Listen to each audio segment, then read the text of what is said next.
Bismillahirrahmanirrahim. Kullu nafsin dha'iqatul maut.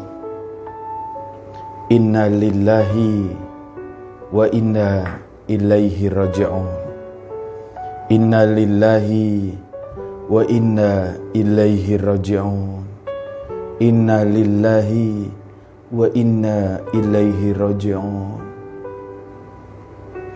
Setiap yang bernyawa pasti akan mengalami kematian. Siapapun mereka yang bernyawa akan menemui sebuah kejadian yang disebut dengan kematian. Kematian akan terjadi kepada siapapun, kepada semua manusia, baik yang laki-laki maupun perempuan, yang tua dan yang muda, yang kecil dan juga yang besar, yang putih ataupun yang hitam. Tidak pandang bulu, kadang yang kecil lebih dulu daripada orang tua, dan terkadang orang tua mereka akan tercabut nyawanya lebih terakhir daripada anak-anak kecil dan anak-anak muda. Saudaraku yang dirahmati Allah, kita berpacu dengan kematian. Kita berpacu dengan kematian. Dan kematian mengejar kita lebih cepat daripada bayang-bayang kita. Kematian akan terjadi pada siapa saja. Kau boleh setuju dan kau juga tidak boleh setuju. Kau boleh sepakat dan kau boleh juga untuk tidak sepakat. Mau atau tidak mau, ketika malaikat Israel sudah datang kepada kita semua, tidak ada waktu yang bisa diundur atau diperlambat barang sedetik pun. Saudaraku yang dirahmati Allah, sampai umur kita yang sampai saat ini, kita tidak akan pernah bisa menjawab siap. Kita tidak akan pernah mampu menjawab siap kalau kematian itu tiba-tiba datang kepada kita. Tapi mau tidak mau, kematian itu akan datang kepada kita. Coba sekarang kita lihat diri kita masing-masing, wahai saudaraku semua. Mungkin engkau saat ini masih berumur 20-an tahun, atau 30 tahun, 40 tahun, 50 tahun, 60 tahun, 70 tahun. Coba tanya pada diri kita masing-masing. Sudah siapkah kita untuk menghadapi kematian? Dan sekarang mari kita tanya kepada diri kita masing-masing. Sudah berapa banyak sholat yang kau tinggalkan? Sudah berapa banyak sholat subuh yang kita tinggalkan? Sholat maghrib yang kita tinggalkan, sholat isya yang kita tinggalkan, zuhur dan asar yang kita tinggalkan. Kemudian sudah banyak berapa hari? Sudah berapa hari? Sudah berapa lama hari kita lewati tanpa kita pernah membaca Al-Quran, sementara kita selalu mengaku sebagai orang-orang yang beriman. Mari kita kupas diri kita satu persatu. Sudah berapa banyak mulut yang diberikan Allah Subhanahu wa Ta'ala itu? Dalam setiap perkataanmu menyakiti hati orang lain, menyakiti hati-hati hamba-hamba Allah yang lain, menyakiti jiwa-jiwa hamba-hamba Allah yang lain, sementara kita mengatakan aku beriman kepada Allah. Setiap kata membuat sakit. Setiap kata yang kita keluarkan membuat air mata orang jatuh menangis sedih. Sudah berapa lama waktu tahun berganti, mulut kita jarang mengagungkan nama Allah. Mulut kita malas untuk berzikir. Bagaimana juga dengan matamu? Lebih banyak melihat yang Allah izinkan atau lebih banyak melihat untuk hal-hal yang Allah larang dan Allah haramkan? Bagaimana juga dengan telingamu?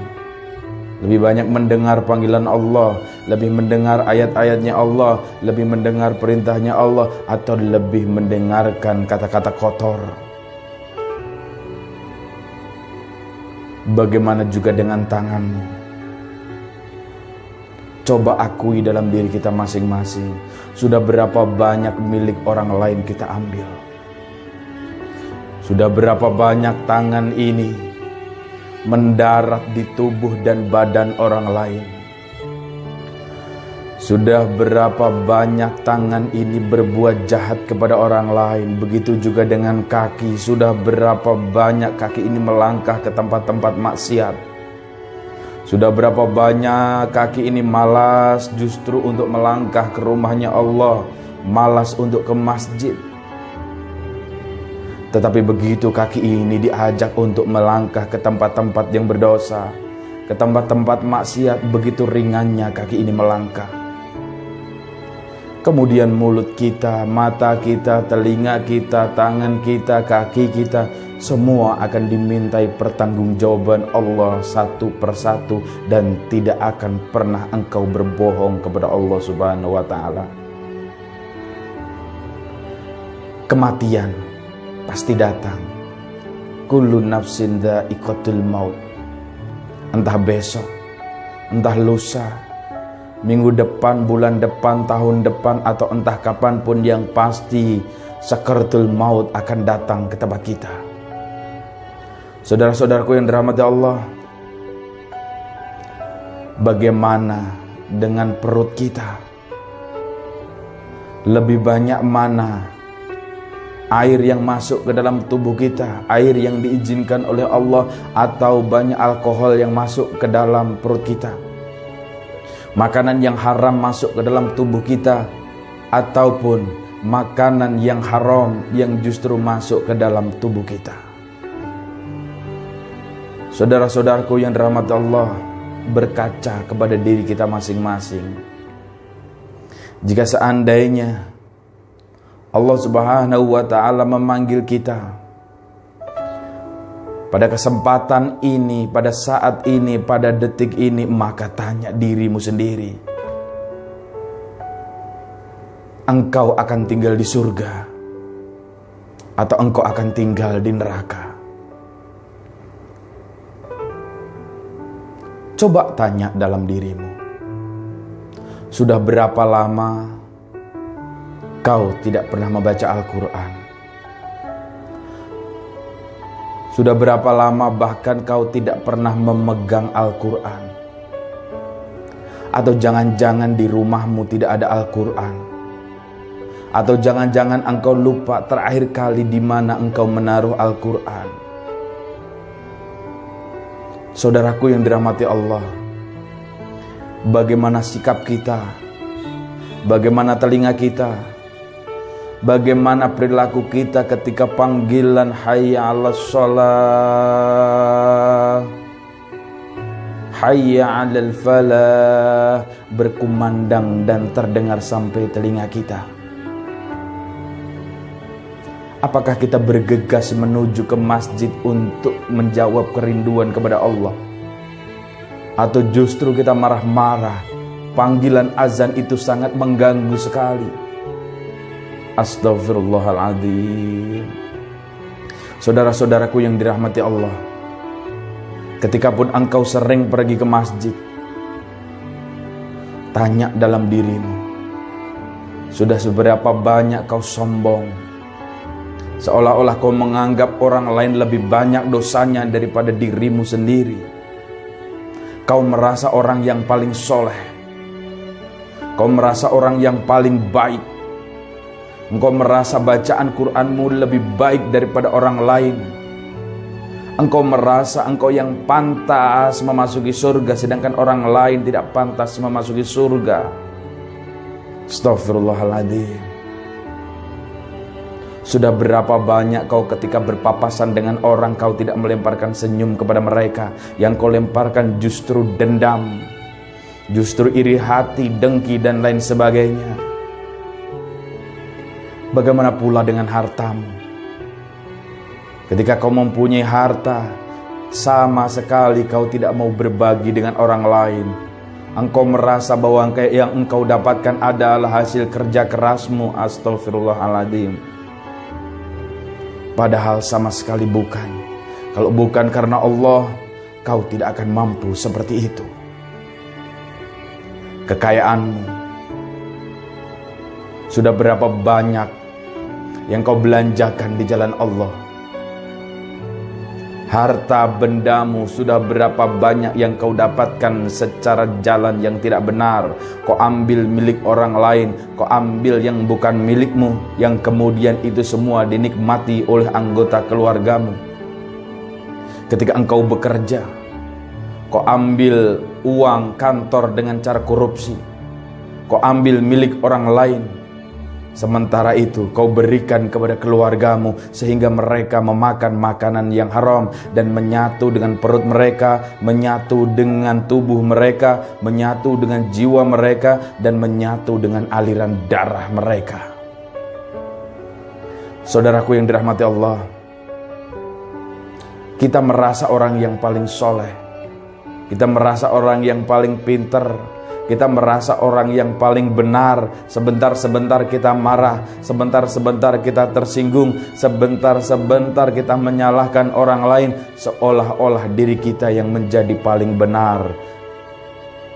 Astaghfirullahaladzim, astaghfirullahaladzim. Sementara kematian semakin hari semakin dekat, sakaratul maut semakin hari semakin dekat. Tidakkah engkau berpikir bahwa bagaimana sakitnya proses sakaratul maut, dahsyatnya proses sakaratul maut yang akan kita lalui, semuanya tergantung dari perilaku, tingkah laku yang ada pada diri kita, bukan orang lain. Saudara-saudaraku yang dirahmati Allah, mobilmu, rumahmu, harta perniagaan yang kau usahakan, jumlah saldo di rekeningmu tidak akan pernah dibawa sampai kita dimasukkan ke dalam kubur, tidak akan pernah diterima. Ketika engkau merasa mampu, engkau tidak mau bersedekah, kau tidak mau berbagi. Sekalinya engkau ingin berbagi, sekalinya engkau ingin bersedekah, engkau minta diumumkan di selembaran kertas ataupun di pengeras suara masjid. Saudara-saudaraku yang dirahmati Allah, kita sama-sama belum sempurna. Kita sama-sama orang-orang yang ingin meraih cintanya Allah dan Rasulullah Sallallahu Alaihi Wasallam. Demi Allah, demi Allah, demi Allah, setiap kita pasti akan mengalami kematian. Sekarang kembali kepada diri kita semua, sahabat-sahabatku. Sisa umur yang tinggal beberapa saat, sisa umur yang masih ada pada diri kita, akankah masih engkau sia-siakan sebagaimana engkau hidup sebelum ini? Kau lupa sholat, kau lupa baca Al-Quran, kau lupa berzikir, kau lupa sholat sunnah lainnya. Seakan-akan kematian itu kau anggap seperti tidak akan pernah ada. Saudara-saudaraku yang dirahmati Allah, jujur kepada diri kita masing-masing. Masih banyak sholat yang tidak sempurna, banyak sholat yang kita laksanakan dengan terburu-buru, banyak sholat yang kita tidak khusyuk, Kita semuanya bukan sempurna dan tidak ada yang sempurna. Tapi marilah menyongsong kematian kita masing-masing, kita siapkan dengan sebaik-baiknya. Teman, saudaraku yang dirahmati Allah, Nabi Muhammad SAW bersabda, terputuslah amal anak Adam ketika dia meninggal dunia kecuali 3 hal. Sukses alam kubur, saudara-saudaraku. Ketika kita sukses di dunia, mari kita ikuti sukses di alam kubur. Dengan 3 hal yang disampaikan oleh baginda Nabi Muhammad SAW tadi, amal itu tidak akan pernah terputus walaupun kita sudah meninggal dunia. Amal itu terus mengalir kepada kita, terus bermuara kepada kita, terus tertuju kepada kita. Saudaraku, mari kita sukseskan alam kubur kita masing-masing. Karena kalau bukan diri kita, siapa lagi yang akan memberikan kesuksesan kepada alam kubur kita? Sekali lagi Nabi Muhammad SAW meninggalkan satu pesan, jaga 3 ini. Dia amalnya akan terus mengalir walaupun engkau sudah meninggal dunia. Amal jariyah, amal jariyah, amal jariyah, amal jariyah. Ayo teman-teman sedekah, ayo teman-teman infak, ayo teman-teman berbagi. Sumbang masjid, sumbang panti asuhan, sumbang anak yatim. Gelontorkan harta kita agar menjadi amal jariyah yang akan menerangi kubur kita, yang akan menerangi dan memuliakan kita di alam kubur. Itulah harta yang akan kita bawa mati, yang sudah kita berikan di jalan Allah Subhanahu wa Ta'ala, bukan yang ada di saldo rekening kita, bukan yang ada tabungan di dalam rumah, bukan yang kita titipkan kepada saudara-saudara kita, bukan. Tetapi yang menjadi amal jariyah adalah uang, adalah harta yang semuanya diberikan jalan kepada jalan Allah Subhanahu wa Ta'ala. Amal jariyah. Yang kedua, ilmu yang manfaat. Bagikan ilmu kita, jangan dipendam sendiri. Bagikan, ikhlas, bagikan. Yang ketiga,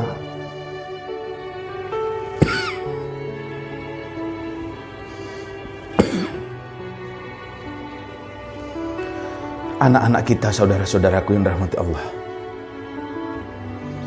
Anak-anak kita, anak-anak kita, didik, pelihara, rawat mereka dengan sebaik-baiknya, agar mereka bisa mendoakan kita menjadi anak yang soleh, yang terus mengirimkan doa dan pahala kepada kita. Yakinkan anak kita sholatnya sudah benar. Yakinkan anak kita sudah bisa baca Al-Quran. Yakinkan anak kita mencintai masjid. Yakinkan anak kita mencintai Allah. Peran kita orang tua. Demi Allah, saudaraku semua yang dirahmati Allah, rugi apabila anak-anak kita tidak bisa membaca Al-Quran.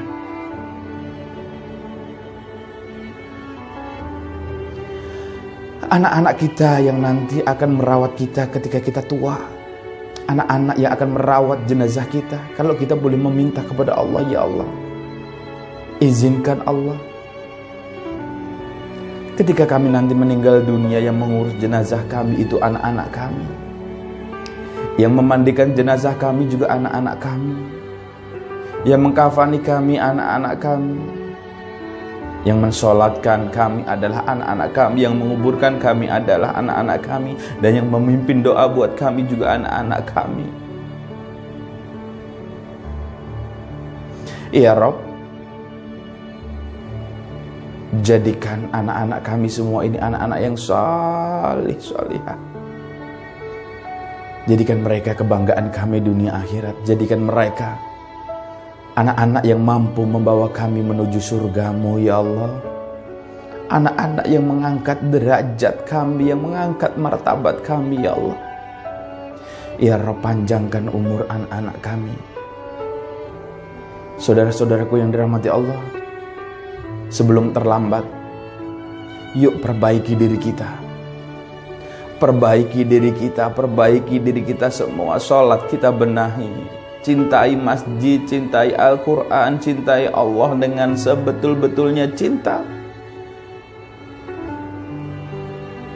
Saudaraku, 3 hal yang disampaikan oleh baginda Nabi Muhammad SAW, marilah kita jaga.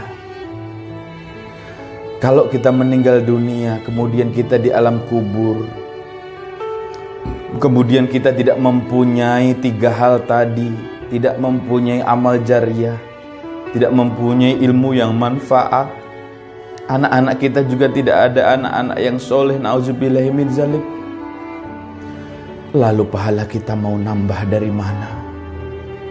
Sementara kita sudah tidak bisa menambah pahala kita sendiri. Hanya 3 itu tadi yang bisa membuat alam kubur kita menjadi sukses. Kita sudah tidak bisa berbuat apa-apa, tetapi amal-amal itu datang dengan 3 jalan tadi. Mudah-mudahan itu yang kita dapat.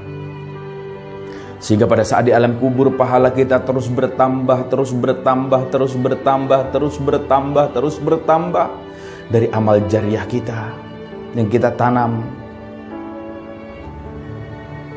dari ilmu yang bermanfaat yang kita bagikan kepada umat dan orang lain,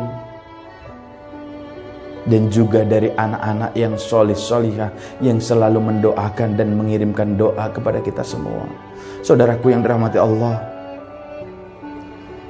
saya mengingatkan kepada diri saya sendiri, kematian akan datang. Entah kapan waktunya, yang jelas itu adalah sebuah kepastian. Kullu nafsin dha'iqatul maut, inna lillahi wa inna ilaihi raji'un. Saudaraku, sakit sakaratul maut itu.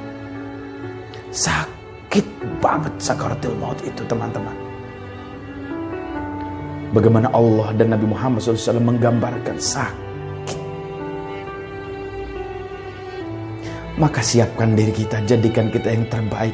Mari kita taubatan nasuha kepada Allah Subhanahu wa Ta'ala. Mulai hari ini, mulai detik ini, mulai saat ini, kita kembali berjalan kepada Allah Subhanahu wa Ta'ala. Seringlah bermuhasabah, seringlah berintrospeksi diri. Bangunlah di sepertiga malam ketika orang-orang mereka sedang terlelap dan tertidur. Sementara saat itu Allah membuka pintu rahmatnya, Allah membuka pintu surganya, Allah membuka pintu hidayahnya selebar-lebarnya.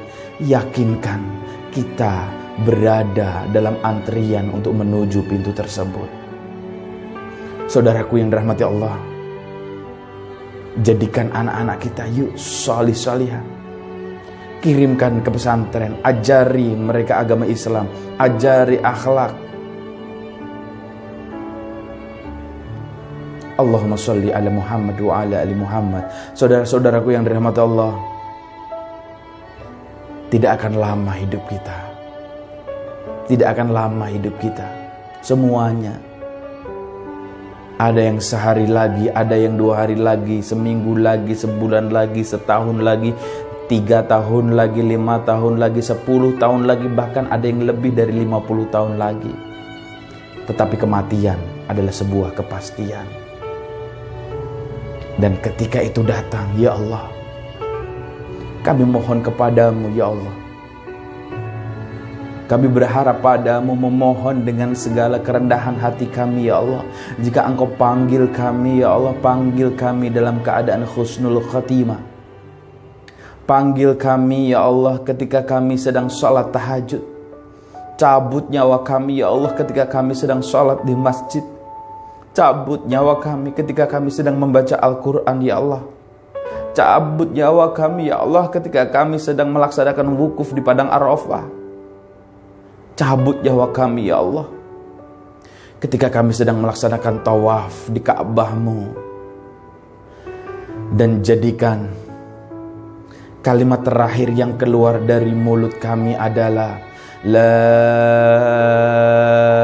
ilaha illallah Muhammadur Rasulullah. Sehingga Engkau perkenankan ruh kami terbang menuju surga-Mu bersama dengan jutaan malaikat-Mu ya Allah. Di surga kami bertemu dengan orang tua kami, dengan ayah ibu kami, dengan istri kami, dengan suami kami, dan kami bertemu juga dengan anak-anak kami. Berkumpul kami di surga-Mu ya Allah bersama dengan Nabi Muhammad sallallahu alaihi wasallam, bersama dengan para syuhada, bersama dengan para kekasih-Mu yang lain ya Allah. Amin. Amin amin ya rabbal alamin. Saudara-saudaraku yang rahmati Allah, kullu nafsin dha'iqatul maut. Inna lillahi wa inna ilaihi raji'un. Insya Allah kita semua digolongkan orang-orang yang beriman kepada Allah Subhanahu wa ta'ala. Ya Allah, ampuni kami ya Allah. Ampuni kami ya Allah. Ampuni seburuk apapun masa lalu kami. Ampuni seburuk apapun dosa-dosa kami ya Allah. Ampuni ya Allah. Ampuni ya Allah. Ampuni ya Allah. Ampun ya Allah, ampun ya Allah, ampun ya Allah, ampun. Ampun ya Allah, ampun. Ampun ya Allah.